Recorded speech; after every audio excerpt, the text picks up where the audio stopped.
اور حضرت سیدنا صدیق اکبر رضی اللہ تعالیٰ عنہ جو ہے نا وہ ان کو راشن دیتے تھے، ان کا خرچہ وغیرہ باندھا ہوا تھا، ان کو ان کے گھر سے وہ یعنی کہ رہتے تھے۔ آپ دیکھیں کیسے مستہ بن اثاثہ اپنی ہی فیملی کے خالہ زاد تھے، یہ بھی شاید شامل تھے۔ حضرت حسان دیکھیے کتنے بڑے ثنا خوان رسول صلی اللہ علیہ وسلم ہیں، لیکن اس وقت وقتی طور پہ یہ بھی ساتھ شامل ہو گئے، بات کو سچ جان بیٹھے یا یقین جان بیٹھے یا خاموش ہو گئے یا بات کو ڈسکس کرنے میں شامل ہو گئے۔ جیسا کہ ایک ہوتا ہے نا کہ ویسے انسان یقین تو نہیں کر رہا ہوتا، دل سے نہیں یقین کر رہا ہوتا، مان نہیں رہا ہوتا، پتہ ہوتا، لیکن وہ ڈسکشن میں شامل ہو جاتے ہیں کہ اچھا ایسا ہوا تھا، ٹھیک، ہاں پتہ نہیں کیا کیسا یہ وہ، تو ڈسکشن میں جیسے انسان شامل ہو جاتا ہے، تو اس طرح سے حضرت حمنہ ان کی تطہیر کے لیے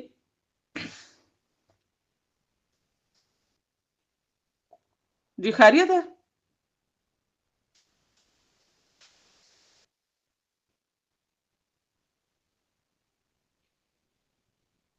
تو یہ آپ کا اپنا پرابلم ہے، کوئی مسئلہ نہیں ہے، آپ جیسے آپ کو اس پہ ایکسکیوز کرنے کی تو کوئی بات نہیں ہے۔ دیکھو میں انٹرپٹ ہو گئی ہوں، بیان کر رہی تھی، کوئی مسئلہ نہیں ہے، اللہ پاک آپ کو آسانیاں پیدا کرے۔ اللہ اکبر۔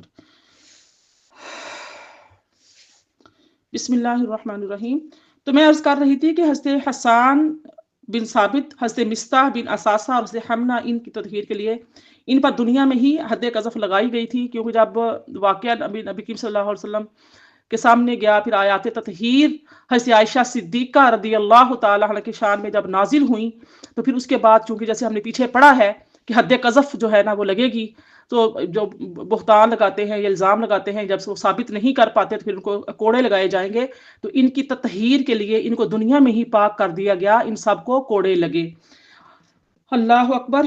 قاضی بیضاوی نے لکھا ہے کہ ان کی پاداش میں عبداللہ بن ابی نفاق میں مشہور ہو گیا اور حضرت حسان نابینا ہو گئے اور ان کے دونوں ہاتھ سوکھ گئے اور حضرت مستح بھی نابینا ہو گئے۔ لیکن جو علامہ خفاجی ہیں وہ اس سے اختلاف کرتے ہیں۔ آگے دیکھیے ارشاد ہوتا ہے، آیت نمبر جو 12 ہے، اس میں لولا اذ سمعتموہ ظن المؤمنون والمؤمنات بانفسہم خیرا۔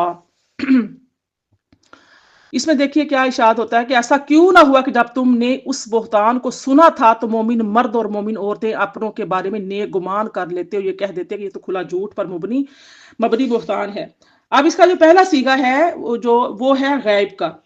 یعنی کہ غائب کے ساتھ آیا ہے، تو مسلمانوں سے کلام فرمایا تھا اللہ تعالیٰ نے، اور اب زیادہ جو ہے زجر و توبیخ کرنے کے لیے صیغہ خطاب کے ساتھ کلام فرمایا جا رہا ہے۔ پہلے تھا یعنی کہ غیب کا صیغہ تھا، اب خطاب کا صیغہ آیا ہے، اور اس میں یہ خبر دی جا رہی ہے کہ ایمان کا تقاضا یہ ہے کہ مسلمانوں کے ساتھ نیک گمان کریں۔ یہ ہم سب کے لیے میسج ہے، میرے لیے، آپ کے لیے، یہ سب کہ مسلمانوں کے بنا بدگمان نہ ہوا کریں، نیک گمان کیا کریں اور ان پر طعن و تشنیع کرنے سے باز رہیں۔ طعن و تشنیع کے حوالے سے انشاءاللہ آگے جا کے ہم سورہ احزاب میں بھی پڑھیں گے، آگے مزید بھی انشاءاللہ تعالیٰ سورہ حمازہ جو ہے آئے گی، اسی حوالے سے ہی ہے۔ بات جو اس آیہ مبارکہ میں بتایا جا رہا ہے کہ مسلمانوں کے ساتھ نیک گمان کریں، ان پر طعن و تشنیع کرنے سے باز رہیں، اور جو لوگ حضرت عائشہ صدیقہ رضی اللہ تعالیٰ عنہ اور حضرت صفوان پر تہمت لگا رہے تھے، ان کی تہمت کو دور فرمایا اللہ پاک نے اس آیہ مبارکہ میں۔ فرمایا وَقَالُوا هَذَا إِفْكٌ مُبِينٌ، یعنی کیا ہے یہ؟ اسی آیت نمبر 12 کا آخری جو حصہ دیکھ لیجئے۔ مسلمانوں کو یہ چاہیے تھا کہ جب انہوں نے تہمت کی یہ خبر سنی تھی تو وہ فوراً کہتے یہ کھلی ہوئی تہمت اور نرا بہتان ہے۔ عام مسلمان کے لیے بھی ایسا ہی کہنا چاہیے، خصوصاً رسول اللہ صلی اللہ علیہ وآلہ وسلم کی زوجہ محترمہ اور تمام مسلمانوں کی ماں کے متعلق تو ضرور اور لازماً ایسا ہی کہنا چاہیے تھا۔ اللہ پاک فرما رہا تھا جب یہ بات پہنچی تھی تو ان کا کیا کام تھا؟ یہ کہتے ہیں کہ یہ تو کلی گمراہی ہے، جھوٹ ہے، بہتان ہے، نرا تہمت ہے، لیکن انہوں نے ایسا نہیں کیا۔ لولا جاؤ علیہ باربعۃ شہداء، سورہ نور کی آیت نمبر 13 جب ہم دیکھیے پڑھا ہے، کیا ہوا ہے کہ آیت میں یہ اصول بیان فرما دیا کہ جب کوئی شخص کسی پر 4 گواہ پیش کرے بغیر تہمت لگائے تو اللہ کے نزدیک جھوٹا ہے۔ لولا جاؤ علیہ باربعۃ شہداء فاذ لم یاتوا بالشہداء فاولئک عند اللہ هم الکاذبون۔ یہ افطرا پرداز لوگ اس طوفان پر 4 گواہ کیوں نہ لائے؟ پھر جب وہ گواہ نہیں لا سکے تو یہی لوگ اللہ کے نزدیک کیا ہے؟ جھوٹے ہیں۔ آپ دیکھیے اس آیہ مبارکہ میں اللہ پاک یہ اصول بیان فرما رہا ہے کہ جب کوئی شخص کسی پر 4 گواہ پیش کیے بغیر تہمت لگائے تو وہ اللہ کے نزدیک جھوٹا ہے۔ اور چونکہ اس واقعے میں عبداللہ بن ابی اور دیگر منافقین نے بغیر کسی گواہ کے حضرت سیدہ عائشہ صدیقہ طیبہ طاہرہ رضی اللہ تعالیٰ عنہ پر حضرت صفوان بن معطل رضی اللہ تعالیٰ عنہ کے ساتھ تہمت لگائی تھی، تو اس لیے تہمت لگانے والے جھوٹے ہیں، اور حضرت عائشہ صدیقہ رضی اللہ تعالی عنہ کا دامن عفت جو ہے وہ دامن عفت بے غبار ہے۔ اس طریقے سے دیکھیے کہ جو آیت نمبر 14 ہے اس میں آیا وَلَوْلَا فَضْلُ اللَّهِ عَلَيْكُمْ وَرَحْمَتُهُ فِي الدُّنْيَا وَالْآخِرَةِ۔ اللہ اکبر۔ فرمایا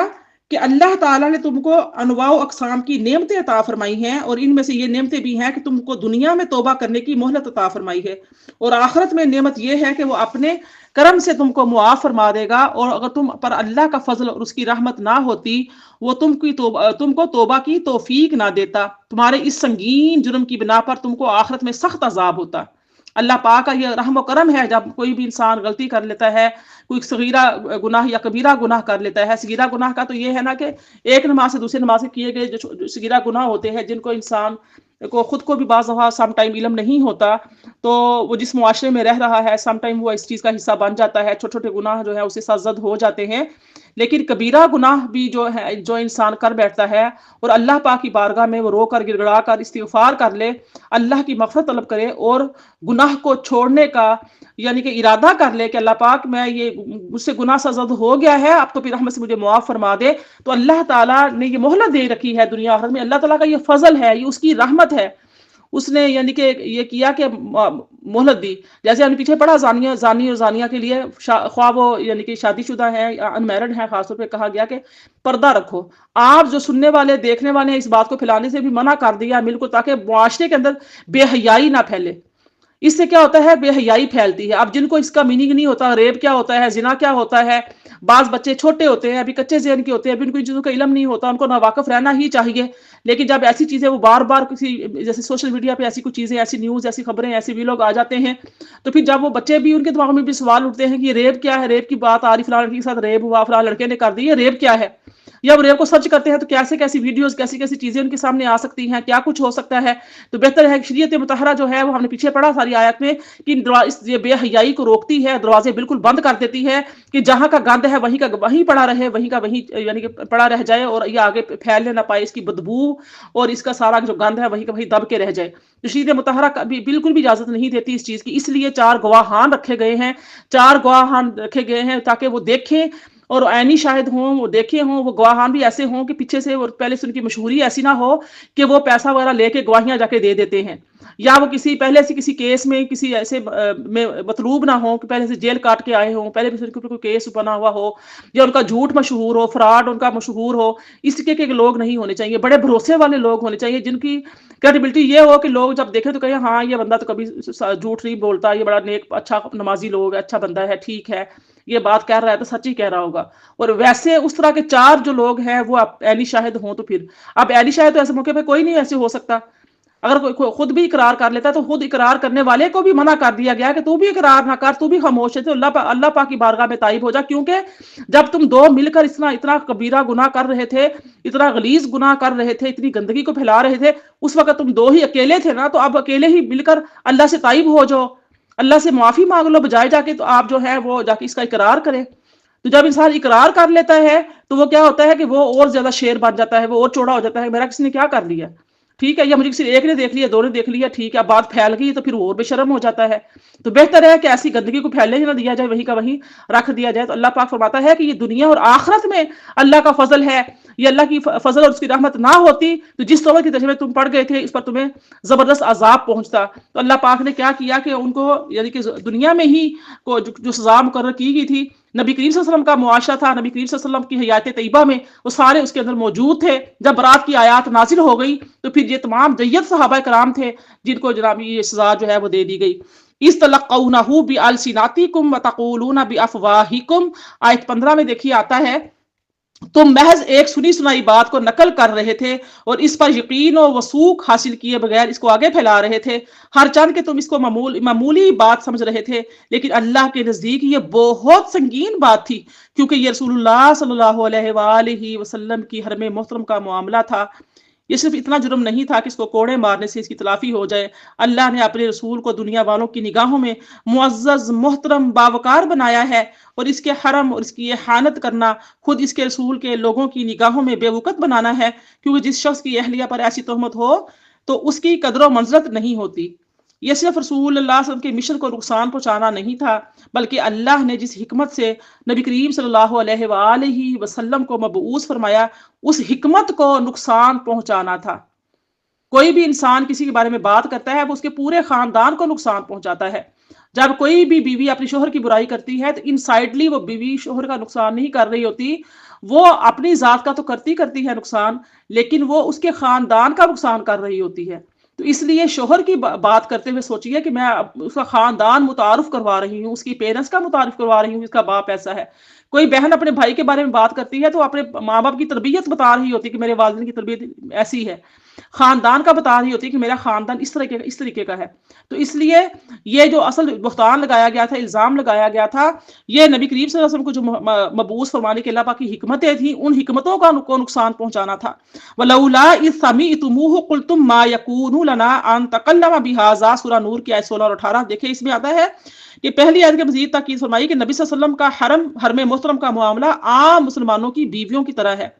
یعنی کہ عام مسلمانوں کی بیویوں کی طرح نہیں ہے۔ تمہارے ایمان کا تقاضا یہ تھا کہ تم منافقوں سے اس خبر کو سنتے ہی کہہ دیتے سبحان اللہ، یہ تو بہت بڑا اور برا بہتان ہے۔ تو آئمہ کا اس پر اجماع ہے کہ جب اب جو حضرت عائشہ صدیقہ رضی اللہ تعالی عنہا پر فحاشی کی تہمت لگائی، وہ کافر ہو جائے گا، کیونکہ یہ قرآن مجید کا انکار ہے۔ ان الذین یحبون ان تشیع الفاحشہ، یعنی کہ فاحشہ کا جو معنی ہے وہ یہ ہے کہ بے حیائی اور بدکاری، اور بے حیائی کی جھوٹی خبر کی اشاعت بھی بے حیائی ہوتی ہے، اور اللہ تعالیٰ نے اس فعل کو عذاب علیم کا باعث فرمایا ہے کہ جو انسان ایسی بے حیائی کی باتیں پھیلاتا ہے، فحشہ باتیں پھیلاتا ہے، اس کا حصہ بنتا ہے، اور وہ پھر جھوٹ پر مبنی ہو، اللہ پاک نے سچ بھی مل جائے تو اس کو یعنی کہ دبانے کا حکم دیا ہے۔ حضرت معاذ رضی اللہ تعالیٰ عنہ کا ہم نے واقعہ پڑھا تھا کہ ان سے گناہ سرزد ہو گیا تھا، وہ نبی کریم صلی اللہ علیہ وسلم کے پاس آ گیا، اس نے